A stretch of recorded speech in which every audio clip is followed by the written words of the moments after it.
ಗೊಂದಲಮಯವಾಗಿದೆ ಸಂಪುಟ ವಿಸ್ತರಣೆಯ circus. CM ರಾಜಕೀಯ ಕಾರ್ಯದರ್ಶಿಯಾಗಿ ಪೊನ್ನಣ್ಣ ನೇಮಕ ಆಗಿರೋದು. ಈ ಮೊದಲು ವಿಧಾನಸಭಾ ಡೆಪ್ಯೂಟಿ ಸ್ಪೀಕರ್ ಆಗಿ ಪೊನ್ನಣ್ಣ ಅವರನ್ನ ಸೂಚನೆ ಕೊಡಲಾಗಿತ್ತು. ಈಗ ಸಂಪುಟದಲ್ಲಿ ಸಮತೋಲನ ಕಾಯ್ದುಕೊಳ್ಳಲು ಸಿಎಂ ಈ ರೀತಿಯಾಗಿ ಪ್ಲಾನ್ ಮಾಡಿದ್ರ ಅನ್ನುವಂಥದ್ದು ಅಧಿವೇಶನ ಆರಂಭಕ್ಕೂ ಮುನ್ನವೇ ಮಹತ್ವದ ಬೆಳವಣಿಗೆ ಆಗ್ತಾ ಇದೆ. ವಿಧಾನಸಭೆಯ ಡೆಪ್ಯೂಟಿ ಸ್ಪೀಕರ್ ಆಗಿ ಪೊನ್ನಣ್ಣ ಅವರಿಗೆ ಸೂಚನೆ ಕೊಡಲಾಗಿದೆ ಅನ್ನೋದು, ಸಂಪುಟದಲ್ಲಿ ಸಮತೋಲನವನ್ನು ಕಾಯ್ದುಕೊಳ್ಳಲು ಸಿಎಂ ಕಡೆಯಿಂದ ಈ ರೀತಿಯ ಪ್ಲಾನ್ ಇದೆಯಾ ಅನ್ನೋದು ಅಧಿವೇಶನ ಆರಂಭಕ್ಕೂ ಮುನ್ನವೇ ಮಹತ್ವದ ಬೆಳವಣಿಗೆ ಆಗ್ತಾ ಇದೆ. ಇದು ಪೊನ್ನಣ್ಣ ವಿಚಾರದಲ್ಲಿ ಈ ಸಂಪುಟ ವಿಸ್ತರಣೆ ಅಂತ ಬಂದಾಗ ಸಹಜವಾಗಿ ಅಂತೂ ಇಂತೂ ಸಂಪುಟ ವಿಸ್ತರಣೆ ಆಯಿತು. 9 ದಿನ ಆದ ಬಳಿಕ ಖಾತೆ ಹಂಚಿಕೆ ಅದು ಕೆಲವೊಬ್ಬರಿಗೆ ಆಗಿದೆ, ಇನ್ನು ಕೆಲವೊಬ್ಬರಿಗೆ ಆಗಬೇಕು.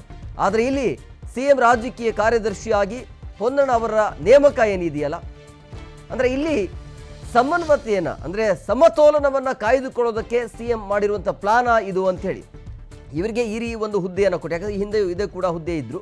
ಸೊ ಹಂಗಾಗಿ ಈ ಹುದ್ದೆಯನ್ನು ಕೊಟ್ಟು ಉಳಿದಿರುವಂಥ ಪ್ರಭಾವಿಗಳಿಗೆ ಬೇರೆ ಖಾತೆ, ಅವ್ರಿಗೆ ಯಾವ ಖಾತೆ ಬೇಕೋ ಆ ಖಾತೆನೋ ಅಥವಾ ಹೆಚ್ಚುವರಿ ಜವಾಬ್ದಾರಿ ನೀಡಲಿಕ್ಕೆ ಅನುಕೂಲ ಆಗುತ್ತೆ ಅನ್ನುವಂಥ ಲೆಕ್ಕಾಚಾರದಲ್ಲಿ ಈಗ ಸಿಎಂ ರಾಜಕೀಯ ಕಾರ್ಯದರ್ಶಿಯಾಗಿ ಪೊನ್ನಣ್ಣನವರ ನೇಮಕ ಆಗಿರುವಂಥ ಹಿನ್ನೆಲೆಯಲ್ಲಿ ಅಳೆದು ತೂಗಿ ಯಾವುದೇ ರೀತಿಯಾಗಿ ಅಸಮಾಧಾನ ಹೇಳಬಾರದು, ಗೊಂದಲ ಸೃಷ್ಟಿ ಆಗಬಾರದು ಅನ್ನುವಂಥ ಕಾರಣಕ್ಕಾಗಿ ಈ ರೀತಿ ಸಂಪುಟದಲ್ಲಿ ಒಂದು ಸಮತೋಲನವನ್ನು ಕಾಯ್ದುಕೊಳ್ಳೋದಕ್ಕೆ ಸಿಎಂ ಮಾಡಿರುವಂಥ ಪ್ಲಾನ ಇದು ಅಂತೇಳಿ.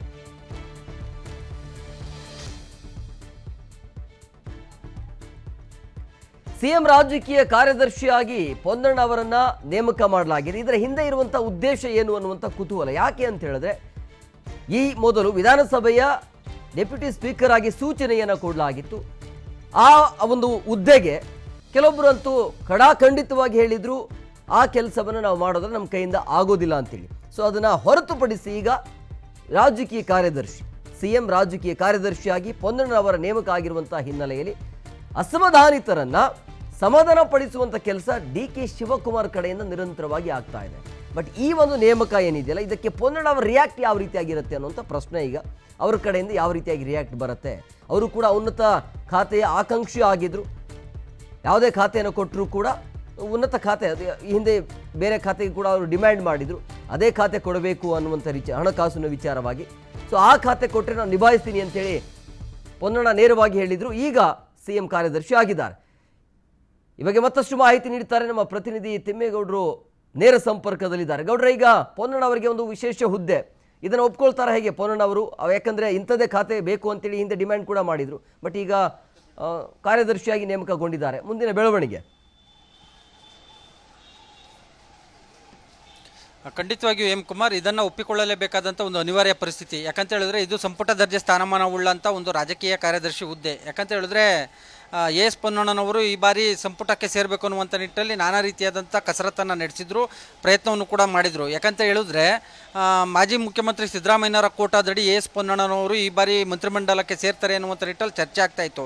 ಆದರೆ ಬದಲಾದ ರಾಜಕೀಯ ಬೆಳವಣಿಗೆಗಳ ಹಿನ್ನೆಲೆಯಲ್ಲಿ ಎಸ್ ಪೊನ್ನಣ್ಣವ್ರಿಗೆ ರಾಜಕೀಯ ಅಂದರೆ ಸಚಿವ ಸಂಪುಟ ಸ್ಥಾನ ಕೈ ತಪ್ಪಿತ್ತು. ಅವರನ್ನು ವಿಧಾನಸಭೆಯ ಡೆಪ್ಯೂಟಿ ಸ್ಪೀಕರನ್ನಾಗಿ ಡೆಪ್ಯೂಟಿ ಸ್ಪೀಕರ್ ಹುದ್ದೆಗೆ ಅಭ್ಯರ್ಥಿಯನ್ನಾಗಿ ನೇಮಕ ಮಾಡಿ ಕಾಂಗ್ರೆಸ್ ಹೈಕಮಾಂಡ್ ಒಂದು ಆದೇಶವನ್ನು ಕೂಡ, ಅಂದರೆ ನೇಮಕ ಇದ್ರೂ ಕೂಡ ಒಂದು ಪತ್ರವನ್ನು ಕೂಡ ಹೊರಡಿಸಿತ್ತು, ಅಂದರೆ ಆದೇಶ ಪತ್ರವನ್ನು ಕೂಡ ಹೊರಡಿಸಿತ್ತು. ಸೊ ಇನ್ನೇನು ನಾಳೆ ಅಥವಾ 14ನೇ ತಾರೀಕು ಈ ಒಂದು ಸ್ಪೀಕರ್ ಮತ್ತು ಡೆಪ್ಯೂಟಿ ಸ್ಪೀಕರ್ ಹುದ್ದೆಗೆ ಚುನಾವಣೆ ಕೂಡ ನಡೀತಾ ಇದೆ. ಆದರೆ ಕೊನೆಗಳಿಗೆಯಲ್ಲಿ ಇದೀಗ ಡೆಪ್ಯೂಟಿ ಸ್ಪೀಕರ್ ಹುದ್ದೆಗೆ ಎಸ್ ಪೊನ್ನಣ್ಣನವರು ಏನೋ ರಾಜೀನಾಮೆಯನ್ನು ಅಂದರೆ ಇದನ್ನು ನಾಮಪತ್ರವನ್ನು ಕೂಡ ಸಲ್ಲಿಸಿಲ್ಲ. ಸೊ ಇದು ಎಲ್ಲೊಂದು ಕಡೆಯಾಗಿ ಚರ್ಚೆ ಆಗ್ತಾ ಇತ್ತು, ಎಸ್ ಪೊನ್ನಣ್ಣನವ್ರಿಗೆ ಆಲ್ಟರ್ನೇಟಿವ್ ಏನಾದರೂ ಮಾಡ್ತಾರ ಅಂತ. ಇದಕ್ಕೆ ಪೂರಕವಾಗಿ ಇದೀಗ ಕೆಲವೇ ಕ್ಷಣಗಳ ಹಿಂದೆ ಇದೀಗ ಎಸ್ ಪೊನ್ನಣ್ಣನವ್ರಿಗೆ ಸಿಎಂ ರಾಜಕೀಯ ಕಾರ್ಯದರ್ಶಿ ಹುದ್ದೆಯನ್ನು ನೀಡಿ ಸಚಿವ ಸಂಪುಟ ಸ್ಥಾನಮಾನವನ್ನು ನೀಡಿ ಇದೀಗ ರಾಜ್ಯ ಸರ್ಕಾರ ಆದೇಶವನ್ನು ಹೊರಡಿಸಿರ್ತಕ್ಕಂಥದ್ದು. ಈ ಮೂಲಕವಾಗಿ ಸಂಪುಟ ದರ್ಜೆ ಸ್ಥಾನಮಾನ ನೀಡೋದ್ರ ಮುಖಾಂತರ ಎಸ್ ಪೊನ್ನಣ್ಣನವರನ್ನ ಇದೀಗ ಸಮಾಧಾನ ಮಾಡುವಂಥ ಒಂದು ಪ್ರಯತ್ನವನ್ನು ಮಾಡ್ತಾ ಅನ್ನುವಂಥ ಒಂದು ನಿಟ್ಟಲ್ಲಿ ಚರ್ಚೆ ಆಗ್ತಾ ಇರ್ತಕ್ಕಂಥದ್ದು. ಯಾಕಂತ ಹೇಳಿದ್ರೆ ಎಸ್ ಪೊನ್ನಣ್ಣನವರು ಏನು ಈ ಹಿಂದೆ ಸಿದ್ದರಾಮಯ್ಯನವರ ಸರ್ಕಾರದಲ್ಲಿ ಅವರು ಮುಖ್ಯಮಂತ್ರಿಗೆ ಕಾನೂನು ಸಲಹೆಗಾರರಾಗಿ ಸಂಪುಟ ದರ್ಜೆ ಸ್ಥಾನಮಾನವನ್ನು ಹೊಂದಿದ್ರು. ಇದೀಗ ಡೆಪ್ಯೂಟಿ ಸ್ಪೀಕರ್ ಹುದ್ದೆಗೆ ಅವರು ಅಸಮಾಧಾನವನ್ನು ಕೂಡ ವ್ಯಕ್ತಪಡಿಸಿದರು. ನನಗೆ ಕೊಟ್ಟರೆ ಸಂಪುಟದ ಅಂದರೆ ಸಚಿವ ಸಂಪುಟದಲ್ಲಿ ಸ್ಥಾನವನ್ನೇ ಕೊಡಬೇಕು ಅನ್ನುವಂಥ ನಿಟ್ಟಲ್ಲಿ ಬಿಗಿಪಟ್ಟ ನಡೆದಿರು. ಸೊ ಹೀಗಾಗಿ ಇದೀಗ ರಾಜಕೀಯ ಕಾರ್ಯದರ್ಶಿ ಹುದ್ದೆಯನ್ನು ನೀಡಿರ್ತಕ್ಕಂಥ ಹಿನ್ನೆಲೆಯಲ್ಲಿ ಸಹಜವಾಗಿ ಇದೀಗ ಸಂಪುಟ ವಿಸ್ತರಣೆ ಮತ್ತೊಂದು ಕಡೆಗೆ ಖಾತೆ ಹಂಚಿಕೆಯಲ್ಲಿ ಮತ್ತಷ್ಟು ಗೊಂದಲಮಯವಾಗ್ಬೋದಾ ಅನ್ನುವಂಥದ್ದು.